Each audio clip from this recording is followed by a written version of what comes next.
आपण आपल्या रेग्युलर भाषेमध्ये मधुमेह म्हणतो. आयुर्वेदामध्ये त्याला प्रमेह आजार असं म्हणतात.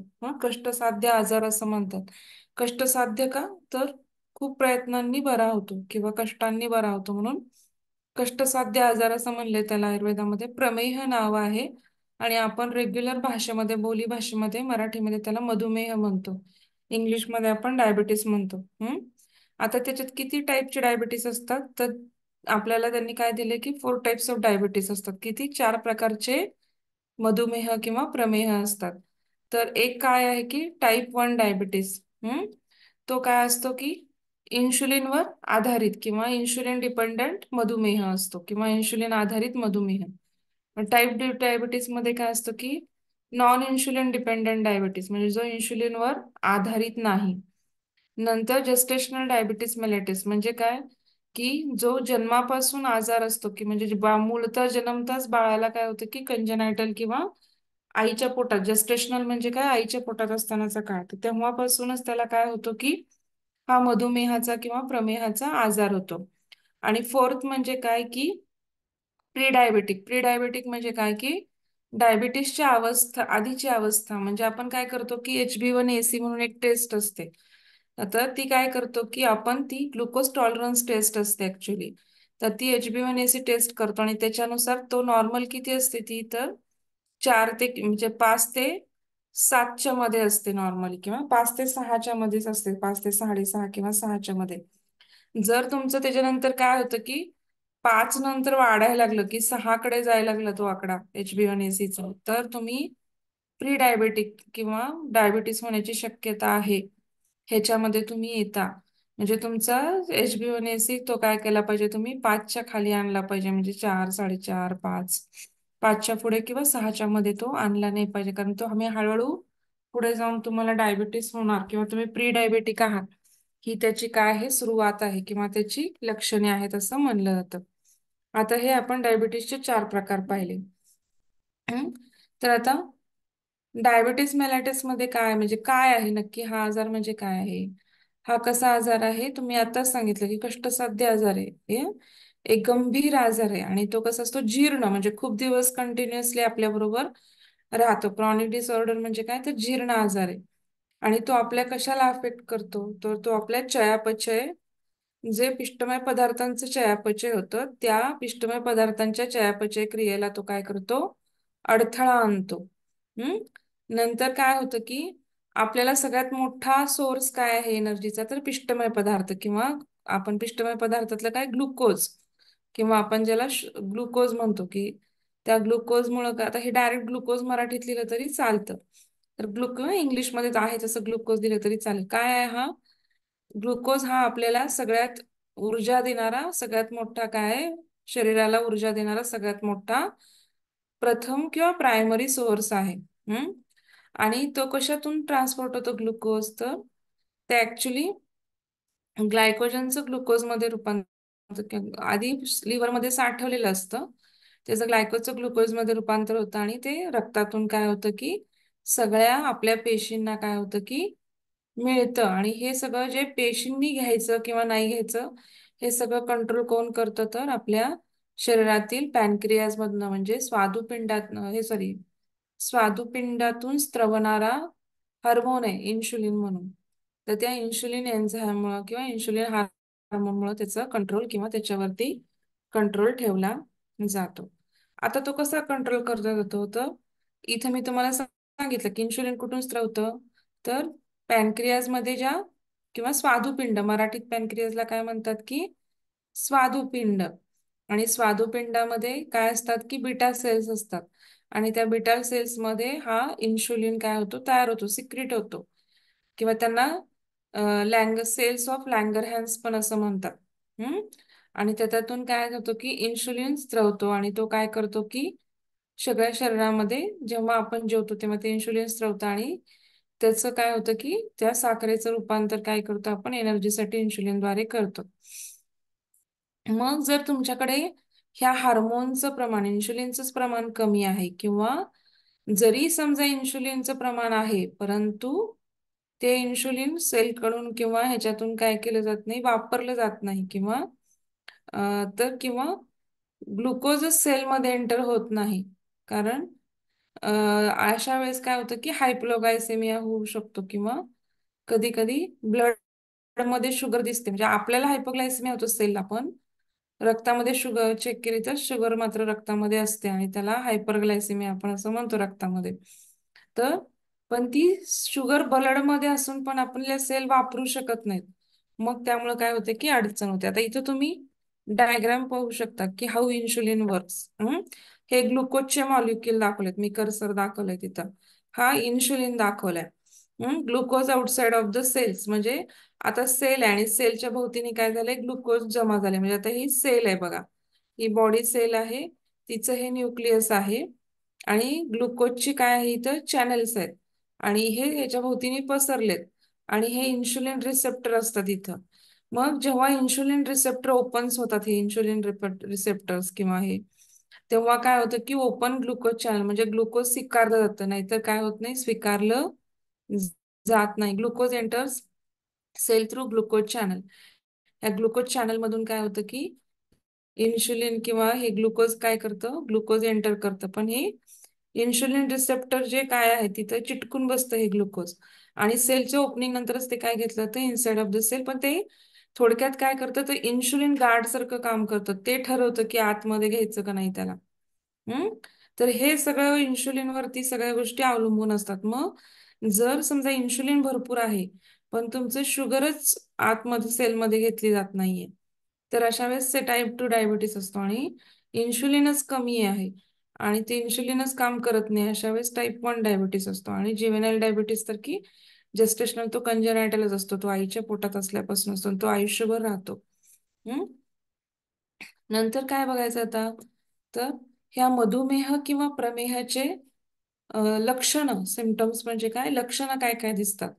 तर ह्याच्यामध्ये काय होते की लघवीमध्ये शर्करा दिसते आपल्याला, लघवीमध्ये ग्लायकोसुरिया म्हणले त्याला इंग्लिशमध्ये, परंतु ह्याच्यामध्ये काय होते की लघवीमध्ये मूत्रामध्ये काय होतं, साखर डिटेक्ट होते. नंतर खूप वेळा वारंवार लघवीचं प्रमाण वाढतं, पॉलियुरिया म्हणतो आपण, एक्सेसिव्ह युरिनेशन, म्हणजे सारखं सारखं वारंवार लघवीला जायची इच्छा होते किंवा अर्घ होते, किंवा आपण सारखी सारखी लघवी होते. त्याच्यानंतर तिसरं काय की पॉलिडिप्सिया, खूप तहान लागते, सारखी एक्सेसिव्ह काय होते, तहान लागते किंवा थर्स्ट लागते, म्हणजे आपण त्याला इंग्लिशमध्ये पॉलिडिप्सिया म्हणतो, खूप तहान लागणे. नंतर पॉलिफॅजिया, पॉलिफॅजिया म्हणजे काय की खूप भूक लागते, एक्सेसिव्ह भूक लागते, सारखं सारखं खावं वाटतं. कधी कधी काय होतं की लॉस ऑफ वेट, विकनेस आणि फटिग, जर खूप वाढलं, तुम्ही दुर्लक्ष केलं, लक्षात नाही आलं, तर तुमचं वजन कमी होऊ शकतं, तुम्हाला अशक्तपणा येऊ शकतो, तुम्हाला थकवा येऊ शकतो. ही काय सगळी लक्षणं झाली. आता याच्यामध्ये आपल्याला काय बघायचंय की डाएट काय करायचंय आपल्याला. तर डायबिटीस म्हणजे काय, त्याचे प्रकार काय, त्याची लक्षणं काय, काय अडचण येते. आता मग ह्या पॅथोफिजिओलॉजीला आपण कुठेतरी ब्रेक केलं पाहिजे. म्हणजे आता जाडी तुमची जास्त असेल, ओबेसिटीमुळे पण तुम्हाला डायबिटीस होऊ शकतो, तर मग वेट कंट्रोल केलं पाहिजे, तुम्हाला फिजिकली फिट राहिलं पाहिजे, किंवा तुमच्या डाएटमध्ये तुम्हाला चेंजेस केले पाहिजे, तुम्हाला एक्सरसाइज केला पाहिजे, स्ट्रेस अवॉइड केला पाहिजे, शुगरी पदार्थ कमी खाल्ले पाहिजेत, म्हणजे जे रिफाईंड, आता ते आपण पुढे येणारच आहे आपल्याला काय खायचं नाही. परंतु डायटरी रिकमेंडेशन मध्ये काय येतं, तर ह्याच्यामध्ये आता तुम्ही बघा, कुठलं पण थेरपेटिक डाएट म्हणजे काय असतं की आपलं रेग्युलरच डाएट, पण तू ते आजारानुसार काय केलेलं असतं, प्रत्येक रोगाच्या आजारानुसार त्याला मॉडिफाय केलेलं असतं. मॉडिफाय केलेलं असतं म्हणजे त्याला थोडंसं बदललेलं असतं आपण, म्हणून त्याला आपण थेरपेटिक डाएट म्हणतो. आणि ते डाएट आपण काय करतो, रुग्णाला सांगतो की अशा अशा प्रमाणे वागा. मग आता ह्याच्यामध्ये काय सांगितलं की 50 ते 60% कॅलरीज येतात कार्बोहायड्रेट मधनं येतात.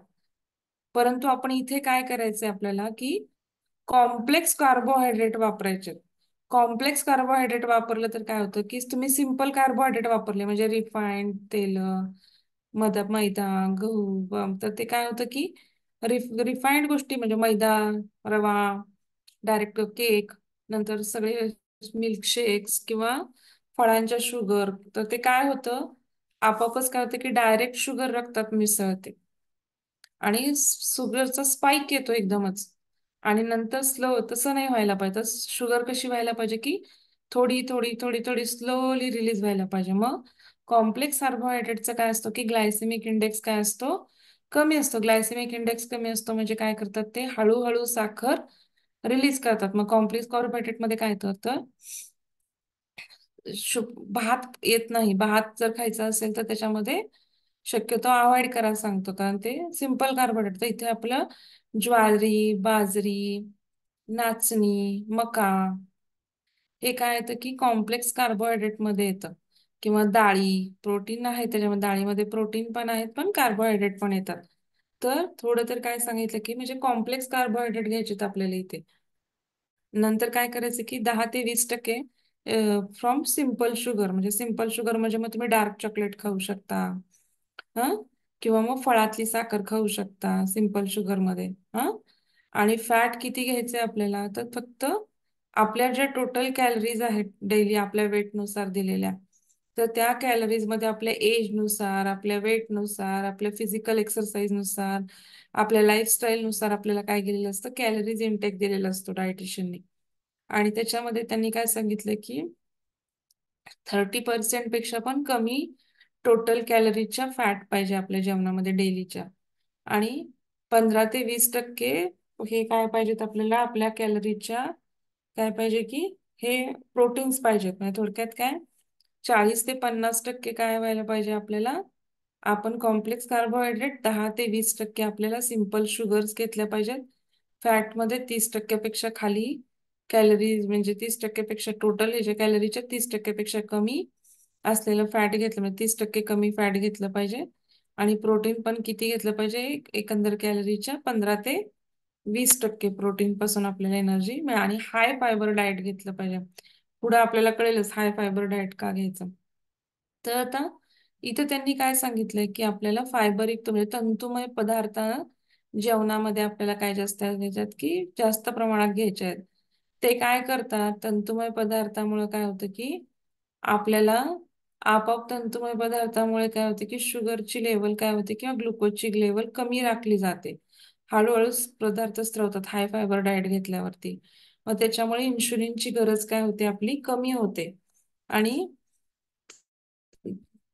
हाय रिच फायबर घेतलं की तंतुमय पदार्थ जेवणामध्ये जास्त घेतले म्हणजे काय, तंतुमय पदार्थामध्ये पालेभाज्या येतात, केळे सफरचंद असली फळं येतात.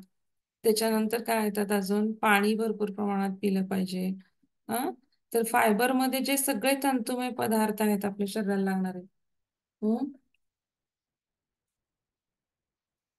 हे सगळे पदार्थ काय येतात की फायबरमध्ये येतात. आणि फायबरमुळे अजून काय होतं की आपली कोलेस्ट्रॉल लेवल किंवा आपली ट्रायग्लिसराईड लेवल जी आहे ती कमी राखायला मदत होते फायबर्समुळे. आणि किती ते किती ग्रॅम घेतले पाहिजेत हे डायटरी फायबर्स आपण प्रत्येक वेळेस, तर रोज 25 ते 35 ग्रॅम. मध्ये काकडी आलं, टोमॅटो आलं, गाजर आलं, पालक आलं, हे सगळे सॅलेड्स आले. म्हणजे लेट्युसी म्हणता तुम्ही ते. नंतर कोबीचं सॅलड करू शकता, बीट, गाजर, मुळा, काकडी, टोमॅटो. तर बाहेरच्या भाज्यामध्ये ब्रोकली घेऊ शकता तुम्ही किंवा लेटुसी घेऊ शकता. तर हे सगळे जे काही आहेत ते आपण कोशिंबीर रायता जे करतो किंवा सॅलड म्हणून जे खातो, त्या सगळ्यांमध्ये काय असतं की हाय फायबरच असतं. आणि त्याच्यामुळे आपल्याला काय होतं की 25 ते 35 ग्रॅम आपल्याला डायटरी ह्याच्यामधून आपण घेतलं पाहिजे. आणि जेव्हा आपण फायबर्स घेतो तेव्हा आपण पाण्याचं प्रमाण पण काय केलं पाहिजे, जास्त प्रमाणामध्ये वाढवलं पाहिजे. आता डायबिटीस मध्ये आपल्याला मेन 4 पॉइंट मुद्दे किंवा की पॉइंट काय लक्षात ठेवायचे, की पॉइंट म्हणजे महत्वाचे मुद्दे. तर सेल्फ मॅनेजमेंट करताना म्हणजे आपण स्वतः प्रत्येक वेळेस काय, आपण डॉक्टर आपल्याला एकदा सल्ला देणार पण आपल्याला नंतर काय करावं लागणार की सगळं मॅनेजमेंट काय करायला लागेल, स्वतःला करावी लागते. मग आपण त्यासाठी एक ग्लुकोमीटर घेतला पाहिजे. तर कशासाठी घ्यायचा तो ग्लुकोमीटर, तर मॉनिटरिंग ब्लड ग्लुकोज. तर आपण म्हणजे जेवणा फास्टिंग असताना आणि जेवणानंतर 2 तासांनी असं आपल्याला शुगर चेक करावी लागते. तर मॉनिटरिंग ब्लड ग्लुकोजसाठी आपल्याला एक काय घेतला पाहिजे की साधारणतः आपल्याला तो शुगर मीटर किंवा इन्शुलिन मीटर घेतला पाहिजे. आपल्याला आपल्याला हे शुगर चेक करायला आपल्याला ग्लुकोमीटर काय घेतलं पाहिजे, घेतला पाहिजे. त्याच्यानंतर आपल्याला जे काही डाएट प्लॅन दिलाय डायटिशियनने तो प्लॅन काय केला पाहिजे आपण फॉलो केला पाहिजे. समजा खूप मोठ्या प्रमाणामध्ये वाढली आहे शुगर, तर त्याच्या वेळेस आपल्याला इन्शुलिन किंवा टॅबलेट मेटफॉर्मिन टॅबलेट वगैरे असतं, त्याशिवाय पर्याय नसतो. अशा वेळेस डॉक्टरांनी जे काही गोळ्या सांगितलेल्या प्रिस्क्राईब केल्या त्या थोड्या दिवसाकरता शुगर कंट्रोल तोपर्यंत का होईना, जोपर्यंत डॉक्टर कमी करत नाहीत तोपर्यंत आपण त्या tablet with monitoring, with meal plan, with exercise काय केलं पाहिजे, कंटिन्यू केला पाहिजे हळूहळू आपल्याला. गेटिंग रेग्युलर एक्सरसाइज, रोज रेग्युलर आपण काय केलं पाहिजे, एक्सरसाइज केला. एक्सरसाइजने काय होतं की एंडोर्फिन हार्मोन रिलीज होतो आणि त्यामुळं आपला स्ट्रेस कमी व्हायला मदत होते. फिजिकल ऍक्टिव्हिटीमुळे काय होतं की की शरीरामध्ये सगळ्या एन्झाईमचं प्रमाण पण किंवा रेग्युलेट व्हायला किंवा नॉर्मल व्हायला काय होते, मदत होतो. त्याच्यानंतर सेकंड पॉइंट काय आहे की इम्पॉर्टन्स ऑफ, म्हणजे काय आहे की महत्वाचे डाएट किंवा आपण जो आहार म्हणतो, आपण डायबेटिक पेशंटला सांगितलं पाहिजे तो का महत्वाचा आहे. तर आपल्याला काय केलं पाहिजे की ॲडिक्वेट पोषण किंवा आपल्याला पेशंटला किंवा त्या रोग्याला आपल्याला व्यवस्थित काय केलं पाहिजे की व्यवस्थित न्यूट्रिशन किंवा पोषण आपल्याला त्याला काय दिलं पाहिजे. त्याच्यानंतर रक्तातील साखर आणि लिपिड्स जे काय आहेत ते कंट्रोल करण्यासाठी किंवा ह्याचा उपयोग होतो डाएटचा. नंतर आपलं वजन आयडियल वेट मेंटेन करण्यासाठी किंवा आपलं आदर्श वजन तक्ता आपल्याला पूर्णपणे काय करायला लागतो, रेग्युलेट करावा लागतो किंवा मेंटेन करावा लागतो किंवा कंट्रोल करावा लागतो. त्यासाठी हा चार्ट किंवा डाएट चार्ट आपल्याला काय करतो, मदत करतो. नंतर त्यामुळे काय होतं की आपोआपच औषधांचं प्रमाण पण काय होतं, कमी होतं आणि आपल्याला कॉम्प्लिकेशन्स जे काही डायबिटीसने, तुम्हाला माहिती आहे की डायबिटिकमुळे काय होतं की रेटिनोपॅथी होते. म्हणजे काय होतं की डोळ्यांना दिसायला हळूहळू कमी यायला लागतं. खूप दिवस तुम्ही क्रॉनिक डायबिटीस राहिला किंवा समजा तुम्हाला शुगर कंट्रोल नाही झालं तर केटोएसिडोसिस होऊन काय होतं, तुम्ही डायबेटिक कोमामध्ये जाऊ शकता. हळूहळू किडनीच्या सिस्टीमवर, हायपरटेन्शनवर सगळीकडे काय व्हायला लागतो की डायबिटीसचा परिणाम व्हायला लागतो. त्यामुळे आपल्याला डायबिटीस काय करावं लागतं, कॉम्प्लिकेशन डायबिटीसचे कमी करण्यासाठी आपल्याला डाएटची किंवा आहाराची खूप मोठ्या प्रमाणामध्ये काय होते की समतोल आणि थेरपेटिक डाएट म्हणजे जे काही सांगितलंय लिहून ते डाएट आपल्याला करायला काय होते की मदत होते. आता ह्याच्यामध्ये काय काय घ्यायचंय की कार्बोहायड्रेट्स म्हणजे काय, पिष्टमय पदार्थ. पिष्टमय पदार्थामध्ये काय करायचंय की ह्याच्यामध्ये आपल्याला म्हणजे रिस्ट्रिक्ट करायचं थोडा कार्बोहायड्रेट, नाही असं नाहीये, पण पूर्ण बंद नाही करायचं. पण कार्बोहायड्रेट आपल्याला कसे करायचे आहेत, अल्ट्रेशन टाईपमध्ये घ्यायचे आहेत. म्हणजे रताळं किंवा बटाटा, सिंपल कार्बोहायड्रेट टाळायचे आपल्याला शक्यतो. खूप नाहीत खायचे. क्वचित कधीतरी ठीक आहे, आठवड्यातून एकदा वगैरे. पण तुम्ही रोजच बटाटा खाताय, रोज रताळं खाताय, रोज तुम्ही मैद्याचे पदार्थ खाताय, केक्स खाताय, पेस्ट्रीज खाताय, शुगर ज्याच्यामध्ये किंवा तुम्ही बिहेव्हिरल कोल्ड ड्रिंक्स पिताय ज्याच्यामध्ये शुगरचं नुसतं किंवा बाहेरचे शुगरी ज्यूस पिताय. अशामध्ये काय होतं की आपोआपच काय होतं की डायबिटीसचं प्रमाण वाढण्याची शक्यता असते. चपातीमध्ये पण कार्बोहायड्रेट असतात, ज्वारीमध्ये पण असतात, पण ज्वारीमध्ये साधारणतः बाजरी, ज्वारी किंवा तृणधान्यामध्ये किंवा याच्यामध्ये काय असतं की थोडक्यामध्ये आपल्याला कमी प्रमाणात असतात. तर आपल्याला सिरल्स आणि पल्सेस म्हणजे काय करायचे आहेत, डाळी आणि हे काय करायचे आहेत, सगळी जी धान्य आणि कडधान्य आहेत ती आपल्याला काय करायचे आहेत, कॉम्प्लेक्स शुगर असलेली वापरायची आहेत. मग शुगर, जॅगरी, हनी आणि जाम हे सगळे सिंपल शुगरचे फॉर्म आहेत. म्हणजे गूळ म्हणा किंवा साखर. तुम्हाला काय वाटतं की साखर बंद करून गूळ हा तब्येतीला चांगला असतो, मग तो किती पण खाल्ला तरी चालतो, किंवा मध पण चांगला असतो, मग तो किती पण खाल्ला तरी डायबिटीस मध्ये खाल्ला तरी चालतो, असं नाहीये. तर जे काही शुगर म्हणा किंवा गूळ म्हणा, साखर म्हणा, गूळ म्हणा, मध म्हणा, जाम म्हणा, हे सगळे सिंपल शुगरचे फॉर्म आहेत. ते जेव्हा रक्तात जातात तेव्हा पूर्णपणे तेवढीच शुगर रिलीज करतात. तर त्याच्यामुळे हे शक्यतो अवॉइड करायचेत आपल्याला. नंतर तर 50-60% of totally daily intake of calories. म्हणजे जर समजा मला माझ्या लाईफस्टाईलनुसार मला 2200 कॅलरीज लागणार असतील, तर मला त्याच्या 60%च कॅलरीज घ्यायच्यात. तर मला काय करायच्यात की साधारणतः 1700 ते 1800 कॅलरीजच घ्यायच्यात. बाकीच्या कॅलरीज काय करायच्यात मला रद्द करायच्यात, तर त्या कॅलरी कमी घ्यायच्यात. मला कॅलरी इंटेक कमी करायचा म्हणजे मला थोडासा माझ्या जेवणावरती काय करायचंय, कंट्रोल करायचंय. मग त्याच्यासाठी मला भूक लागू नये म्हणून मी फायबरयुक्त डाएट घेऊ शकते, सॅलड घेऊ शकते, मोड आलेली कडधान्य घेऊ शकते, पाणी भरपूर प्रमाणात पिऊ शकते. तर ह्या सगळ्या गोष्टी आपल्याला काय करायच्या त्याच्यामध्ये पाळायच्यात. आता प्रोटीन स्कॅन म्हणजे काय करायचे, तर जे नॉन व्हेजिटेरियन लोक आहेत त्यांना मीठ मधून किंवा अंडी ह्या पदार्थांमधून मिळतं प्रोटीन. परंतु जे व्हेजिटेरियन आहेत त्यांनी काय करायचं की कडधान्य, धान्य किंवा दूध ह्याच्यामधून काय करायचंय आपल्याला की प्रोटीन्स आपली किंवा पनीर ह्या सगळ्यातनं आपल्याला प्रोटीन घ्यायचं. काय करायचं कारण व्हेजिटेरियन प्रॉडक्ट मध्ये सगळ्यामध्ये पूर्ण प्रोटीन्स नसतात सगळे प्रोटीन. तर आपल्याला मिक्स अँड मॅच करून आपल्याला काय करावं लागतं की प्रोटीन्स, वेगवेगळे प्रोटीन्स आपल्याला मिळवायला लागतात डेली इनटेक कॅलरीच्या नंतर. ते टोटल कॅलरीचे किती पाहिजेत आपल्याला, 10 ते 15% पाहिजेत कार्बोहायड्रेट प्रोटीन्स.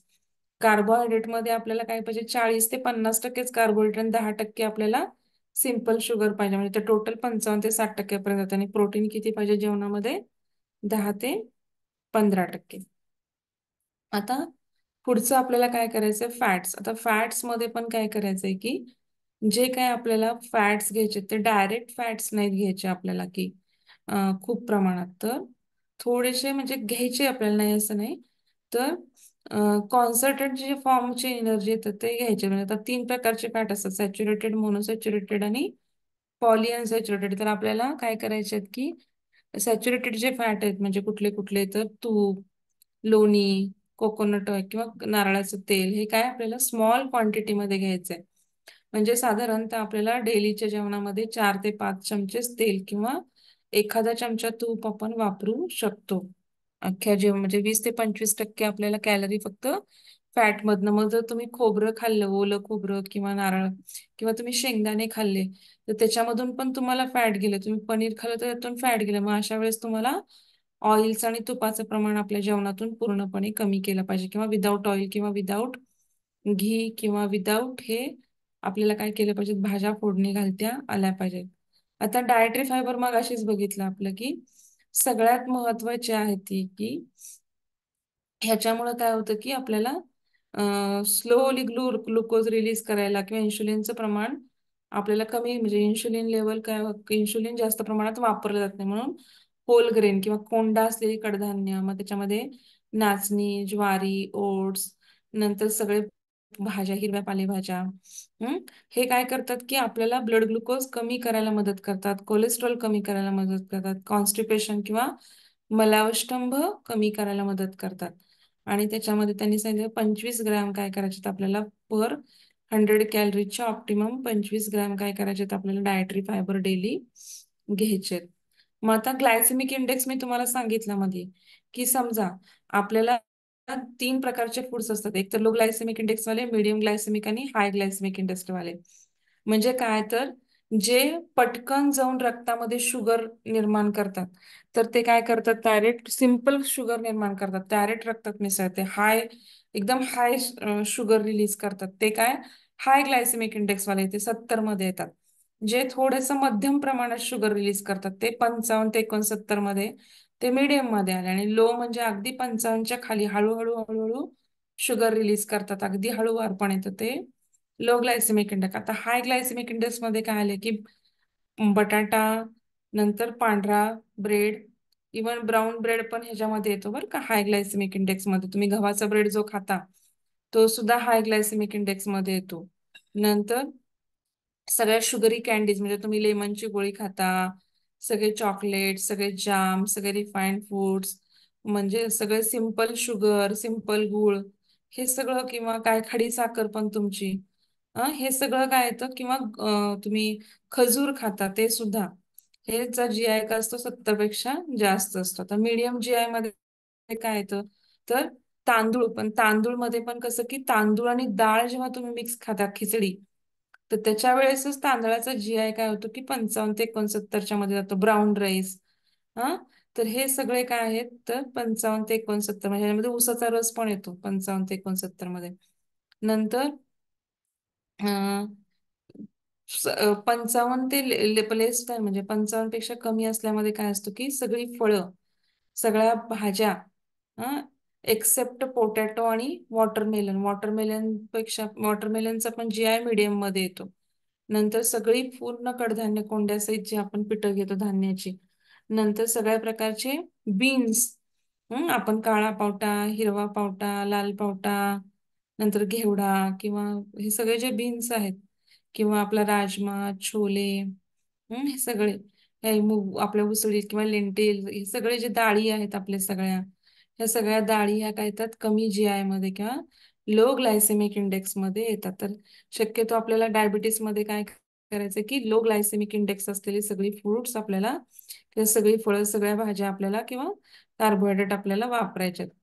आता जे फूड आपण डायबिटीस मध्ये घेऊ शकतो किंवा मधुमेहामध्ये घेऊ शकतो ते काय, सगळ्या हिरव्या पालेभाज्या, सगळी सीझनल फळं, ऋतुप्रमाण असलेली पालेभाज्या आणि फळं, नंतर सगळ्या प्रकारचे सूप्स.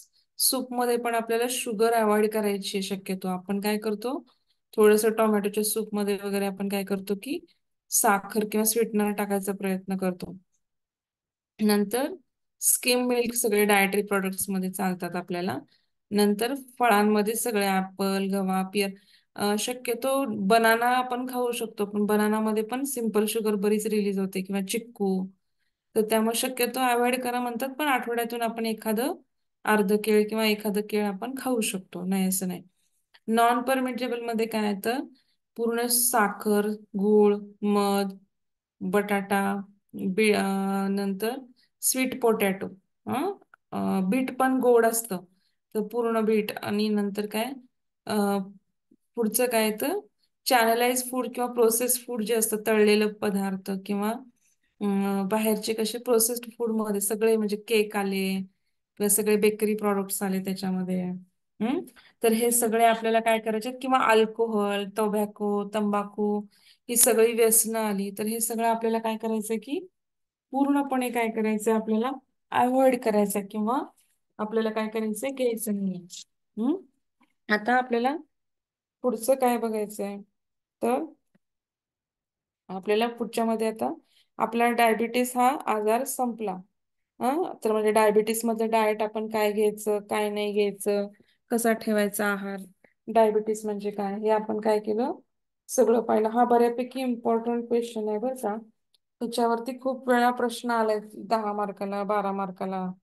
हम्म तर शक्यतो त्यामुळं हा आजार व्यवस्थित करा डायबिटीसचा.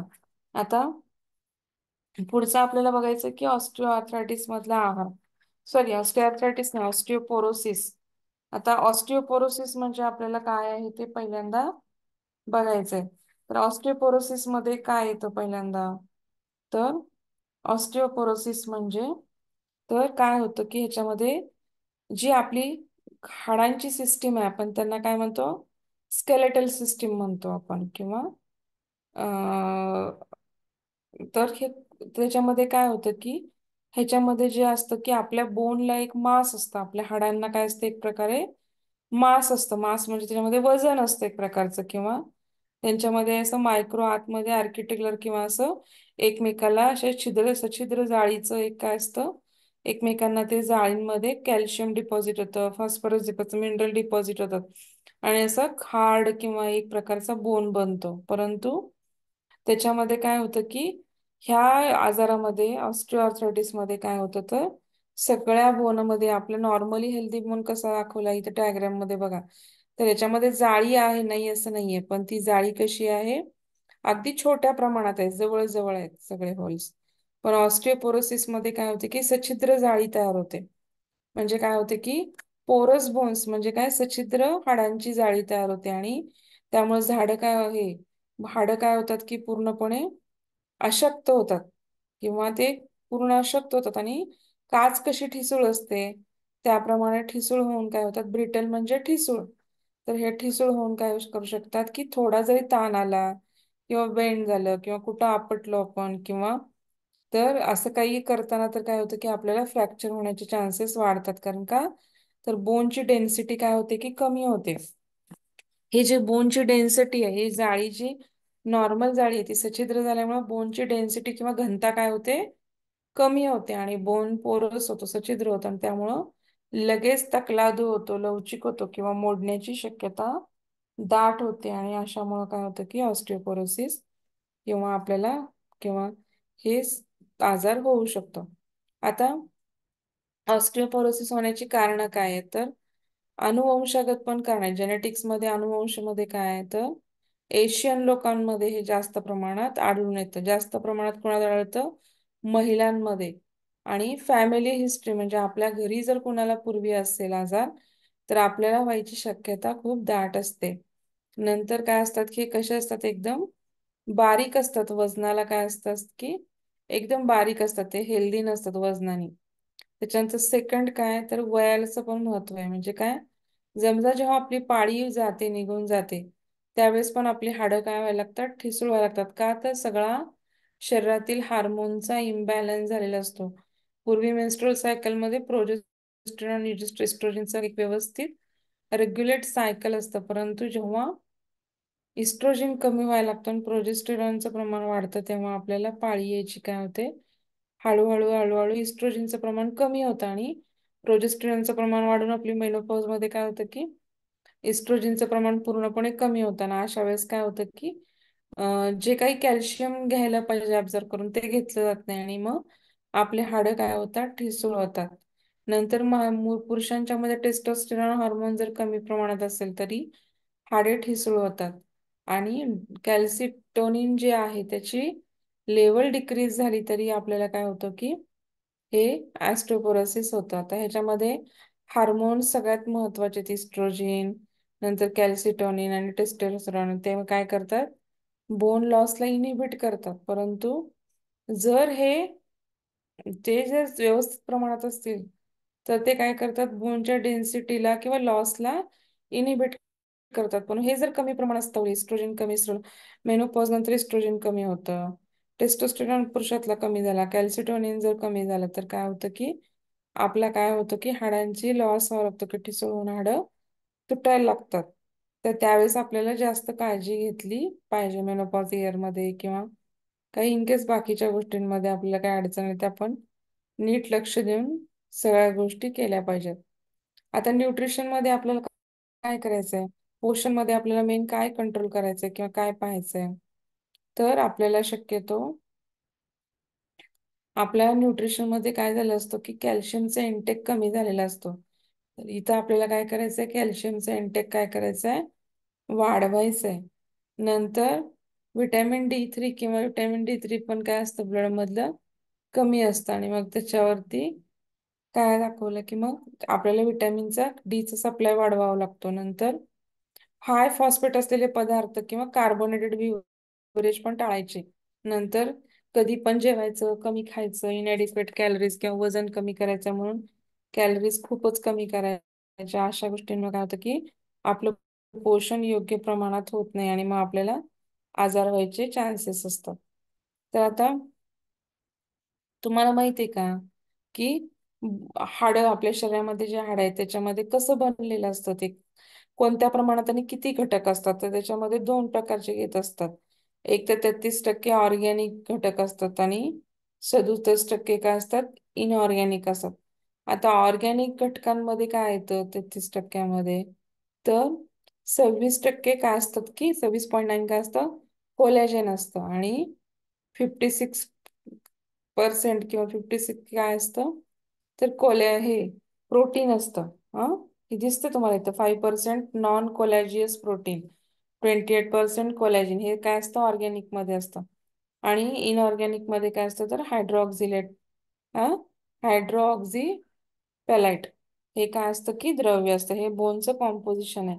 आता आपल्याला पुढचं काय बघायचं आहे, पुढच्यामध्ये काय बघायचं की जर कुठल्या कुठल्या गोष्टींनी आपण काय करू शकतो ऑस्टिओपोरोसिस थांबवू शकतो किंवा कंट्रोल करू शकतो, तर खूप प्रकारचे न्यूट्रिएंट्स लागतात त्याच्यामध्ये.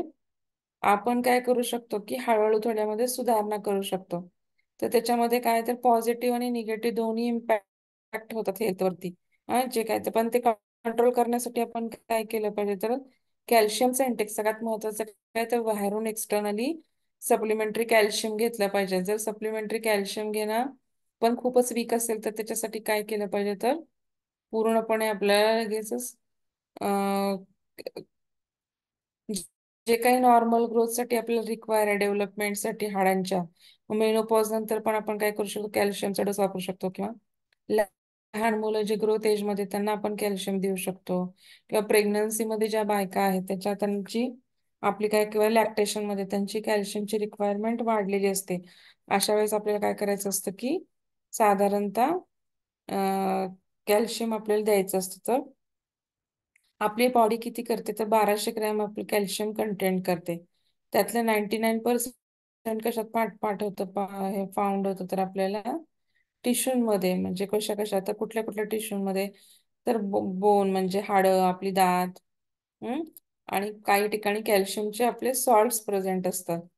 आणि तर हे काय करतात तर बोनला एक प्रकारचा शेप देतात किंवा त्याला एक प्रकारचं स्ट्रक्चर देतात आणि थिकनेस काय होतात बोनचा वाढवतात आणि त्याच्यामुळे बोन तुटायची किंवा मोडायची शक्यता काय होते कमी होते. नंतरची स्लाइड काय तर आपल्याला मॅग्नेशियम सगळे मिनरल्स बघायचे तिथं जे हाडांच्या वाढीसाठी काय आहेत मूलभूत घटक आहेत. मग ह्याच्यामध्ये मॅग्नेशियम मध्ये काय तर मॅग्नेशियमची डेफिशियन्सी कसं ओळखायची किंवा रिस्क फॅक्टर कसे ओळखायचे तर साधारणतः म्हणजे मॅग्नेशियम आपल्या डेली लाईफ डेली रुटीन मध्ये किती पाहिजे तर 400 ते 420 ग्रॅम म्हणजे मिलीग्रॅम पर डे पाहिजे आणि फिमेलमध्ये 310 ते 320 मिलीग्रॅम पर मध्ये. त्याचे मॅग्नेशियमचे रिसोर्स काय आहेत तर बदाम नंतर पालक सोयाबीन आ नंतर काय तर बटाटा ॲवॅकाडो आणि हे सगळे काय आहेत मॅडम हे सगळे जे मॅग्नेशियम रिसोर्सेस आहेत ते काय करतात तर या मिनरल्समुळे बोनची डेन्सिटी किंवा पोरस जे बोन आहे ते कमी होतं आणि त्याच्यामुळे आपली हाडांची झीज काय होते भरून येते. आता इथे काय काय बघितलं आपण सोर्स मध्ये बदाम पालक सोयाबीन नंतर काजू ब्राऊन राईस आणि बटाटा आणि ॲवॅकाडो या सगळ्यांमध्ये काय असतं मॅग्नेशियम जास्त प्रमाणात असतं. नंतर आता आपण काय बघणार आहोत तर फॉस्फरस.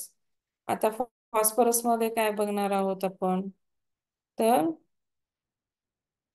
ह्याच्यामध्ये काय फॉस्फरसच्या बाबतीत काय म्हणतात की ते डाएट मध्ये आहे का याच्यावरती कॉन्ट्रावर्सी आहे की कॅल्शियम आणि फॉस्फरसचा रेशो पण काय घेतला पाहिजे किंवा लोक कशावर रिझल्ट करतात तर ते ह्याच्यामध्ये फॉस्फरस त्याच्यामध्ये बऱ्यापैकी प्रत्येकाच्या मतामध्ये मतमतांतर आहे तरी पण आपल्याला फॉस्फरस बोनसाठी सगळ्यात गरजेचं इसेन्शियल न्यूट्रिएंट्स आहे.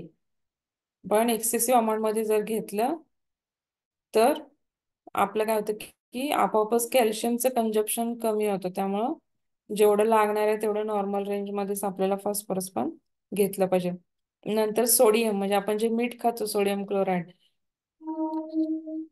ते जर तुम्ही लोणची पापड लोणच्यामध्ये मीठ जास्त असतं पापडमध्ये मीठ जास्त असतं काही जणांना खूप मीठ वरून खायची सवय असते.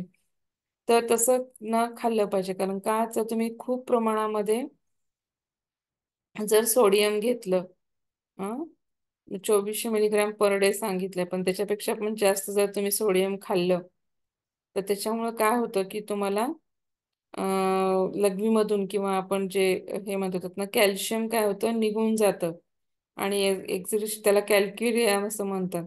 तर त्यामुळं शक्यतो काय करायचं की जसं डॉक्टरांनी सांगितलंय तसं आपण व्यवस्थितपणे कंटिन्यू करायचं. त्याच्यानंतर पोटॅशियम पण हा सगळ्यात महत्वाचा आणि सगळ्यात व्यवस्थित मिनरल किंवा लागणारा मिनरल आहे. मग ह्याच्यामध्ये काय सांगितलंय की ह्याच्या पोटॅशियमचे काय बेनिफिट्स आहेत किंवा काय इफेक्ट आहेत बोनवरती ते आधी समजावून घ्यायचे आपल्याला. त्याच्यामध्ये काय असतं तर अल्कलाइन सॉल्ट्स ऑफ पोटॅशियम जे असतात बायकार्बोनेट वगैरे ते काय करतात युरिनरी कॅल्शियम किंवा कॅल्शियम जे लघवीमधून वाहून जाणार आहे, त्याचं बाहेर जाण्याचं प्रमाण काय करतात कमी करतात आणि हेल्दी एन्व्हायरमेंट काय करतात निर्माण करतात. म्हणून आपल्याला काय करायचंय की जे सोडियम कॅल्शियम पोटॅशियम फॉस्फरस यांचं प्रमाण आपल्या रक्तामध्ये नॉर्मल आहे का ते आपण व्यवस्थित प्रमाणामध्ये घेतोय का ते पाहायचंय. त्याच्यानंतर विटॅमिन वरती संशय करायचा आहे. विटॅमिन मध्ये विटॅमिन डी आणि विटॅमिन के हे दोन्ही मध्ये काय करायचं आपल्याला दोन्ही अगदी व्यवस्थित. आता विटॅमिन डी चे सोर्स तुम्हाला माहिती आहेत सगळ्यांना, की विटॅमिन डी D3 जे असतं त्याचे सॅचेट येतात साधारणतः, तर ते दुधातून प्यायचे असतात. तर ते कारण ते फॅट सोल्युबल आहे विटॅमिन डी, त्यामुळे ते शक्यतो दुधातून घ्यायचं आहे आपल्याला. आणि विटॅमिन के जे आहे आपल्याला, ते हे सगळ्या ग्रीन ह्याच्यामध्ये असतं, म्हणजे स्पिनॅच म्हणा किंवा द्राक्षे किंवा हिरवा ऍपल, ॲवॅकॅडो, नंतर ह्या सगळ्यांमध्ये काय असतं की विटॅमिन के. सोयाबीन जे आहे, सोयाबीन मध्ये पण विटॅमिन के, कोब्यामध्ये पण विटॅमिन के सगळ्यात जास्त प्रमाणात असतं. तर हे सगळे काय करायचे आपल्याला, फॅक्टर काय करायचे आपल्याला आपल्या ह्याच्यामध्ये जेवणामध्ये जास्त प्रमाणात घ्यायचे. विटॅमिन D3 आणि ह्याच्यामध्ये कॉड लिव्हर ऑइल पण मिळतं, मासे खाऊ शकता तुम्ही जास्त प्रमाणात, किंवा कॉड लिव्हर ऑइल जे नॉन व्हेजिटेरियन आहेत ते, ह्याचा सोर्स तुम्ही जेवणामधले वाढवून तुम्ही त्याच्यामध्ये वाढवू शकता. किंवा कोवळ्या उन्हात सकाळी बसायचं, मग त्याच्यामध्ये काय होतं की विटॅमिन D3 किंवा विटॅमिन डी काय होतं की त्वचेच्या खाली निर्मिती होते. किंवा मग शेवटी कॅल्शियमच्या गोळ्या बाहेरून घेणे, हा सगळ्यात महत्वाची गोष्ट. विटॅमिन एचा पण काय करायला पाहिजे की वापर केला पाहिजे. विटॅमिन सी पण आपल्या डाएटमध्ये व्यवस्थित असलं पाहिजे. काय करतं ते विटॅमिन ए, कुठं कुठं सिक्रेट होतं तर किडनीमध्ये किंवा मिल्कमध्ये, कुठं कुठं असतं तर दुधामध्ये असतं, किंवा डेअरी फूड प्रॉडक्ट्स, किंवा फोर्टिफाईड जे मिल्क्स मिळतात अमूलचे वगैरे, त्याच्यामध्ये पण ए आणि डी असतात. हा, मग त्याच्यामध्ये काय होतं, क्रॉनिक जर विटॅमिन ए ची टॉक्झिसिटी झाली तर त्याच्यामध्ये काय होतं की ते म्हणजे हाडांच्या मिनरल मेटाबॉलिझमला काय करतं, डेफिशिएट करतं किंवा हे करतं. म्हणून विटॅमिन एचं प्रमाण नॉर्मल पाहिजे.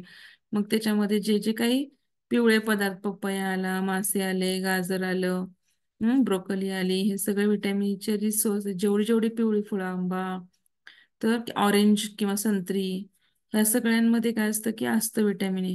विटॅमिन सी कशात असतं तर तुम्हाला सगळ्यांना माहिती आहे, आवळा, पेरू, हम्म ह्याच्यामध्ये सगळ्या आंबट फळांमध्ये विटॅमिन सी असतं, कारण ती चवच त्याच्यामुळे आलेली असते. तर हा सगळ्यात महत्वाचा आहे, कारण कोलॅजन फॉर्मेशनला किंवा पेप्टाइड बॉन्ड फॉर्म्युलेट करायला सुद्धा कोलॅजनचं प्रोटीन सिंथेसिस, किंवा बोन काय आहेत बघितलं आपण ऑर्गॅनिक मध्ये, कोलॅजन प्रोटीन पासून बनलेले आहेत.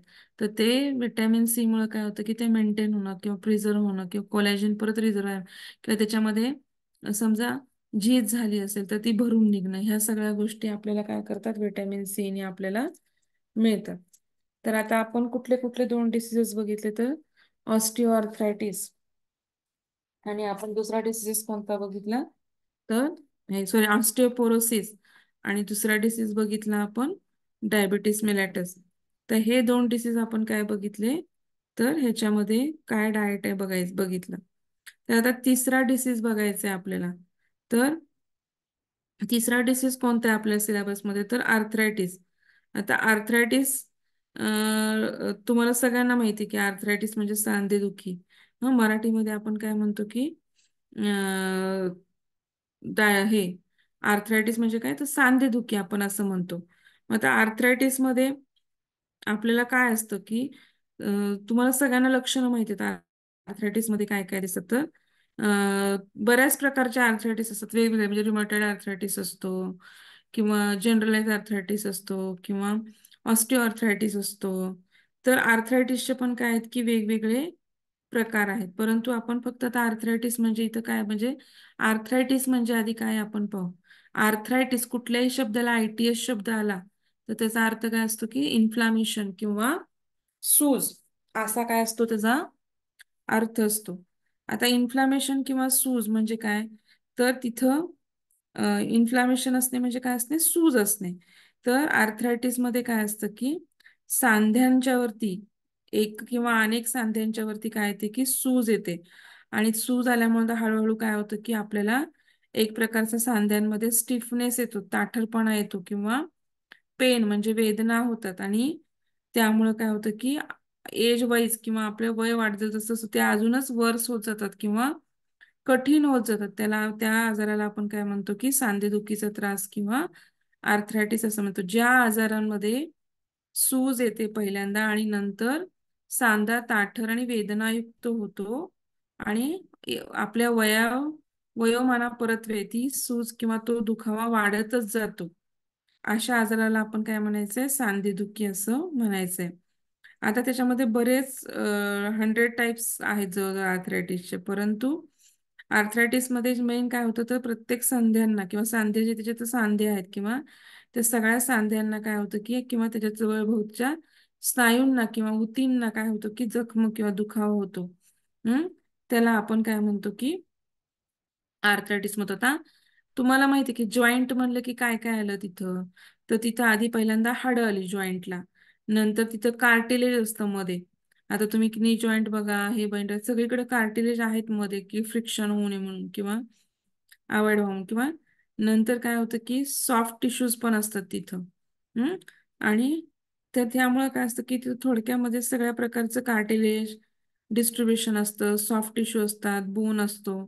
आणि थोडंसं नंतर काही लिगामेंट सुद्धा असतात तिथं, कारण ते एकमेकांना सांध्यांना जोडून ठेवतात. हम्म तर ह्या सगळ्या गोष्टी म्हणजे सांधेच्या ठिकाणी असतात. मग सगळ्यांच्या आर्थरायटिसला एकच का, आता ह्या आर्थरायटिसला काही कारण आहेत का किंवा सांधेदुखीला कारण आहेत का? अनेक कारण आहेत. सांधेदुखीमध्ये काय, समजा तुम्हाला दुखावा म्हणजे तुम्ही पडलाय, इंजुरी झाली, जखम झाली, किंवा वयानुसार काय होतं की डिजेनरेटिव्ह चेंजेस व्हायला लागलेत, किंवा तुम्ही बघितलं गाऊट. गाऊट म्हणजे काय, तर तुम्हाला ते टाचा टेकवता येत नाहीत किंवा अंगठ्याला सूज येते, तुम्ही गाऊटचा आजारमध्ये बघितलाय. ऑस्टिओआर्थरायटिस, किंवा तुमचं चयापचयचा ॲबनॉर्मल चयापचयाचा वेग जर तुमचा नीट नसेल, किंवा तुम्हाला रोगप्रतिकारक शक्ती कमी आहे, तर तुम्हाला इन्फेक्शन झालंय कुठलं, किंवा विटॅमिन डी ची आपल्याला डेफिशियन्सी आहे, तर अशा सगळ्या कारणांमुळे काय होऊ शकतो, सांधेदुखी होऊ शकते. मग सांधेदुखीमध्ये लक्षणं काय दिसतात, तर सांध्याच्या ठिकाणी आपल्याला काय दिसतो, टेंडरनेस म्हणजे हात लावलं तरी दुखतं, किंवा म्हणजे काय होतं की तिथं सहजपणे वेदना होतात, लगेचच हात लावलं तरी वेदना होतात, इतका नाजूकपणा किंवा टेंडरनेस तिथं आलेला असतो. नंतर इन्फ्लामेशन म्हणजे सूज येते. नंतर काय होतं की आपल्याला जॉईंट किंवा सांधे काय करता येत नाहीत व्यवस्थित प्रमाणे, त्यांच्या हालचालीप्रमाणे आपल्याला काय करता येत नाहीत, ते हलवता येत नाहीत, आणि आपल्याला काय होतं की तिथली स्किन किंवा त्वचेचं तापमान पण काय होतं, वाढतं किंवा गरम होते, आणि आपल्याला स्नायूंमध्ये काय येतो की दुखावा येतो. या सगळ्या गोष्टी आपण काय बघायच्यात, आपल्याला सांधेदुखीमध्ये बघायच्यात. आता मी तुम्हाला प्रकार सांगितले आर्थरायटिसचे, त्यातले थोडक्यात आपल्याला माहित असलेले प्रकार प्रकार कोणकोणते, तर ऑस्टिओआर्थरायटिस माहिती आहे, रिमॅटॉइड आर्थरायटिस माहिती आहे, गाउटी आर्थरायटिस माहिती आहे, ज्युवेनल आर्थरायटिस माहिती आहे. तर हे काय आहेत की आर्थरायटिसचे प्रकार आहेत. हम्म मग आता आपल्याला, तुम्ही बघा की ऑस्टिओआर्थरायटिस मध्ये काय असतं, तर जॉईंटचं किंवा ह्याचं काय असतं की बऱ्या प्रमाणात झीज झालेली असते कार्टिलेजची, आणि त्याच्यामुळं हे वयावैज किंवा मेनोपॉजमुळं किंवा इंजुरी किंवा जखम झाल्यामुळं आपल्या शरीरामध्ये काय होतं की तिथं ऑस्टिओआर्थरायटिसचं प्रमाण किंवा नी जॉईंट पेन हे वगैरे शक्यतो सहसा सुरुवातीला दिसून येते. रिमॅटॉइड आर्थरायटिस मध्ये काय, तर ही कंडिशन मध्ये वेअर अँड टिअर होत नाहीये, परंतु काय होतं, तर हा एक प्रकारची ऑटो इम्युन डिसऑर्डर आहे. ऑटो इम्युन डिसऑर्डर म्हणजे काय, तर आपलीच इम्युनिटी आपल्याच पेशींना मारते. त्यांना कळत नाही की काय होतं की ह्या चांगल्या पेशी आहेत का वाईट पेशी आहेत, म्हणजे बॅक्टेरिया आहेत का आपल्या शरीरातल्याच ऊती आहेत, ते त्यांच्या लक्षात येत नाही, आणि मग त्या बाहेरच्या बॅक्टेरिया बरोबर पण कधी कधी आपल्या चांगल्या गोष्टी काय होतात, डिस्ट्रक्ट होतात, आणि मग त्याच्यामुळे त्याला आपण काय म्हणतो, ऑटो इम्युन डिसीज म्हणतो. आणि त्या ऑटो इम्युन डिसीज मध्ये रिमॅटॉइड आर्थरायटिस काय होतो की मोडतो. ह्याच्यामध्ये सिमटम मध्ये सगळीकडे काय होतं की आपल्याला झोपायला त्रास होतो, रात्री जास्त वेदना होतात, सगळीकडे टिंगलिंग नमनेस असतो, किंवा मुंग्या आल्यासारखं वाटणं किंवा बधीर होणं, किंवा अशा गोष्टी होतात, आणि खूप दुखावा असतो, किंवा हळूहळू आपली सांध्यांची रचना पण बदलून जाते. हम्म नंतर हे गाऊट आर्थरायटिस बघितला आपण, ज्युवेनल आर्थरायटिस पण सगळ्यांना माहिती आहे. मग डायटरी मॅनेजमेंट मध्ये काय करायचंय पहिल्यांदा, तर सगळ्यात पहिल्यांदा आपलं वजन. जर तुमचं वजन जास्त असेल, तर गुडघ्यावरती दाब जास्त आला, तर तुमचं काय होतं की आपोआप झिजायची शक्यता किंवा घर्षण होण्याची शक्यता दाट असते. म्हणून वेट आपलं काय पाहिजे, आयडियल वेट पाहिजे किंवा वेट कंट्रोल पाहिजे, समतोल आहार पाहिजे, आणि काही ना कुठला ना कुठला तरी व्यायाम आपण काय केलं पाहिजे. तर ह्या सगळ्या गोष्टी आपण काय केल्या पाहिजे.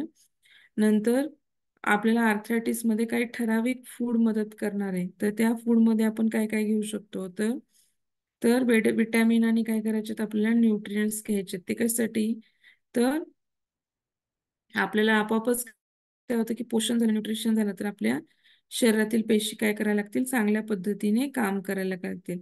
मग आता ह्याच्यामध्ये आपल्याला ओमेगा 3 फॅटी ऍसिड असलेले सगळं डाएट आपल्याला वापरायचं आर्थरायटिस मध्ये. मग आता त्याच्यामध्ये काय काय ओमेगा 3 फॅटी ऍसिड, सगळे आपले ड्राय फ्रुट्स त्याच्यामध्ये येतात. अक्रोड, बदाम, गुळ, शेंगदाणा किंवा खोबरं, हे सगळे अमिनो फॅटी ऍसिड्स मध्ये येतात. ह्याच्यामध्ये काय होतं की मासे, ओमेगा 3 फॅटी ऍसिड्स त्यांच्यामध्ये काय असतं की जास्त प्रमाणात असतं. त्याच्यामुळं नंतर अं, अं, त्यामुळं काय किंवा चिया सीड किंवा जवस, कारळं, ह्या सगळ्यांमध्ये काय असतं की अमिनो ऍसिडचं प्रमाण जास्त असतं. तर शक्यतो आपण इतर वेळेस पण काय करायला पाहिजे की अशा अमिनो ऍसिडच्या पदार्थांमध्ये अमिनो ऍसिड जास्त आहे त्यांचं जेवणातलं प्रमाण काय करायचं आपल्याला वाढवायचंय. नंतर अँटीऑक्सिडंट्स घ्यायचे आहेत. अँटीऑक्सिडंट्स मध्ये काय येतात की विटॅमिन ई, सेलिनियम, हे काय करतात आपल्याला सूज कमी करायला काय करतात, मदत करतात. आणि नंतर काय करायचं आहे की हाय अँटीऑक्सिडंट असलेले म्हणजे ब्लॅक टी, ग्रीन टी, ह्याच्यामध्ये हाय अँटीऑक्सिडंट. नंतर फळं सगळी, ब्लूबेरीज, स्ट्रॉबेरीज, पपया, चिक्कू, आंबा, सीझनल फळ, त्या पेरू, आवळा, हे सगळे सीझनल फळ. नंतर डार्क चॉकलेट, पालक, हम्म आणि किडनी बीन्स, म्हणजे सगळे हे राजमा वगैरे ह्या गोष्टींचा काय करायचं आपल्याला आहारामध्ये सगळ्यात जास्त प्रमाणामध्ये वापर करायचा. खूप मोठ्या प्रमाणामध्ये फायबर्स पण अं, अं, खायचेत आपल्याला. Lot of fibres खायचेत.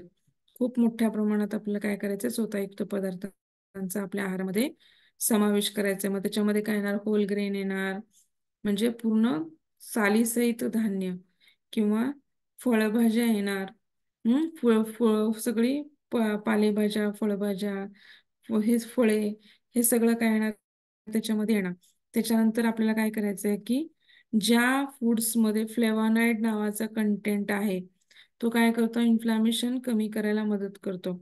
असे पदार्थ हुडकून वापरायचे आहेत. म्हणजे कोणते, तर सोय प्रॉडक्ट्स, बेरीज, ग्रीन टी पिये किंवा ग्रीन टी किंवा द्राक्षे आपल्याला काय करायचे, ही जेवणामध्ये आपल्याला जास्त प्रमाणामध्ये वापरायचे आहेत. नंतर आलं आणि लसूण यांचा पण जेवणामध्ये काय करायचं, वापर करायचा. किंवा आलं आणि लसूण काय असतं, तीक्ष्ण असतात. ते काय करतात, शरीरावरती काम करून आलं लसणाचं प्रमाण जर जास्त असेल तर इन्फ्लामेशन किंवा सांध्यावरती येणारी सूज काय होते, आपोआपच कमी होते किंवा दुखावा पण कमी होतो. हे काय करतात आलं लसूण, तर सूज कमी करतात. आपल्या जॉईंटचं जे कार्टिलेज आहे त्याला प्रोटेक्ट करतात. आणि मग त्याच्यामध्ये परत हे पण आले सगळे स्पायसी पदार्थ, सिनामॉन, ब्लॅक पेपर किंवा ओनियन्स, फेनुग्रीक म्हणजे मेथ्या, हे सगळे काय करतात, इन्फ्लामेशन किंवा सूज कमी करायला काय करतात, मदत करतात.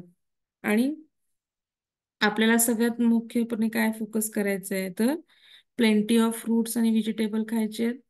सगळे पूर्ण कोंडायुक्त धान्य खायचे आपल्याला. सगळ्या प्रकारचे राजमा, छोले, पीज आणि बीन्स, मटार किंवा नट्स मध्ये आल्मंड, किंवा आपल्याला काय करायचं की अक्रोड, बदाम, काजू, ज्याच्यामध्ये अमिनो ऍसिड जास्त आहेत असे पदार्थ आपल्याला काय करायचे आहेत की सगळ्यात जास्त प्रमाणात, किंवा अँटीऑक्सिडंट्स आपल्याला काम कमी आपल्याला वापरून काय करायचं की इन्फ्लामेशन कमी करायसाठी काय करायची, मदत घ्यायची किंवा मदत आपण स्वतःलाच काय सप्लिमेंटरी देऊन पण मदत करू शकतो. ह्यात काय अडचण आहे का कुणाला? बर, आता कुठले कुठले फूड घ्यायचे नाहीत आपल्याला, तर फॅटी शुगर जास्त प्रमाणात घ्यायची नाही, साखर सॅच्युरेटेड फॅट जास्त प्रमाणात घ्यायचे नाहीये, आणि ओमेगा 3 फॅटी ऍसिड घ्यायचे. ओमेगा 6 फॅटी ऍसिड आपल्याला काय करायचे, कमी प्रमाणात घ्यायचे. नंतर सगळ्यात महत्वाचं म्हणजे सिट्रस फूड वापरायचे. म्हणजे सिट्रस म्हणजे आंबट फळ, संत्री, मोसंबी, स्ट्रॉबेरी, हा ब्लॅकबेरी, ब्लूबेरी, हे सगळे सिट्रस फूड, लिंबू, या सगळ्या सिट्रस फूडचा वापर आपल्याला जास्त करायचे. नंतर काय करायचं आहे की डेअरी प्रॉडक्ट्स मध्ये पण आपल्याला थोडंसं विचार विनिमय करून व्यवस्थित डायटरी प्रॉडक्ट्स पण घ्यायचे आहेत. आणि वन डे मील प्लॅन मध्ये आर्थरायटिस साठी काय काय येतं बघता का? ब्रेकफास्ट मध्ये तुम्ही काय करू शकता की एखादं ओट मिलचं किंवा ओट्स खाऊ शकता, किंवा जे ब्रेड खाऊ शकता, किंवा तुम्ही काय खाऊ शकता की एखादी ज्वारीची भाकरी म्हणजे सीझन वाईज की तो कुठला सीझन आहे, उन्हाळ्याचा सीझन असला तर बाजरी नाचणे उष्ण होतं. अशा वेळेस तुम्ही ज्वारीची पेज किंवा उपीट करून खाऊ शकता, पोहे. स्नॅक्स मध्ये काय आहे तर मखाना वगैरे स्नॅक्स मध्ये घेऊ शकता. त्याच्यानंतर त्यांनी काय दिले की लंच मध्ये आपण काय करू शकतो तर त्याच्यामध्ये आपल्याला आधी काकडी, टोमॅटो, गाजर, मुळा, सॅलड, बीट यांचं सॅलड खायचंय. आणि त्याच्यानंतर आपल्याला जेवणामध्ये मेन कोर्स मध्ये आपल्याला एखादी चपाती आणि भात पण आपल्याला काय करायचंय, कमी करायचंय, किंवा भात डाळ अगदी थोड्या प्रमाणामध्ये घ्यायचं. हम्म असं आपण काय करू शकतो. आणि संध्याकाळी जेवताना पण परत सेम भाकरी, भाजी, चपाती, भात, डाळ का तसं आपण जेवण काय करू शकतो, हेल्दी ठेवू शकतो. आणि आपल्याला काय करायचं सप्लिमेंटरी मध्ये आता बाहेरून जर समजा डाएट तर बघतोच आपण, पण सप्लिमेंटरी मध्ये काय घ्यायचं आपल्याला तर ओमेगा 3 फॅटी ऍसिडचे सप्लिमेंटरी घ्यायचं. कर्क्युमिन म्हणजे हळद. तर हळद आपल्याला काय करायची, दुधामध्ये, गरम दुधामध्ये कर्क्युमिन रिलीज होतं, तर गरम दुधामध्ये हळद घालून आपल्याला प्यायची. हम्म नंतर आपल्याला हे सगळे पदार्थ किंवा आता जे जे सांगितलंय ते सगळे पदार्थ किंवा आपल्याला ते घ्यायचे. नंतर आपण समजा नी जॉईंटला पेन आहे, ऑस्टिओआर्थरायटिस आहे, तर आपण सपोर्टिव्ह सिस्टीम किंवा आपले जसं जॉईंट जिथल्या जिथलं आहे तिथं तिथं नी कॅप किंवा रिस्ट जॉईंट किंवा अँकल जॉईंटचे बेल्ट जे मिळतात ते बघून पण आपण त्यांचा सपोर्ट घेऊन आपलं हळूहळू हे जेवणामध्ये बदल करून आपली हाडं पूर्ण आहे तशी पूर्ववत किंवा व्यवस्थित करू शकतो. ह्यात काय अडचण आहे का कुणाला? आज 3 डिसीज झालेत आपल्याला. तर मी तुम्हाला आता इंग्लिशच नोट्स शेअर करते, मराठी काही मला मिळत नाहीये. प्रयत्न करते मला मराठी मिळवायचं, काय मराठी मिळालं तर मी तुम्हाला पाठवते. हा, ह्यात काय अडचण नाही ना? नाही मॅम. पुढच्या ह्याला आपण अजून एक डिसीज राहिलाय आणि ट्यूब फिडिंग राहिलंय आपलं. तर ते ट्यूब फिडिंग आणि त्या एक डिसीज आपण पुढच्या लेक्चरला घेऊ. आणि त्याच्या पुढच्या लेक्चरला मग थेरपेटिक डाएट म्हणजे त्याचे ऑब्जेक्टिव्ह काय आहेत, हे मधलं सेकंड मॉड्यूल जे आपण सोडले ते आपण त्याच्या पुढच्या लेक्चरला घेऊ.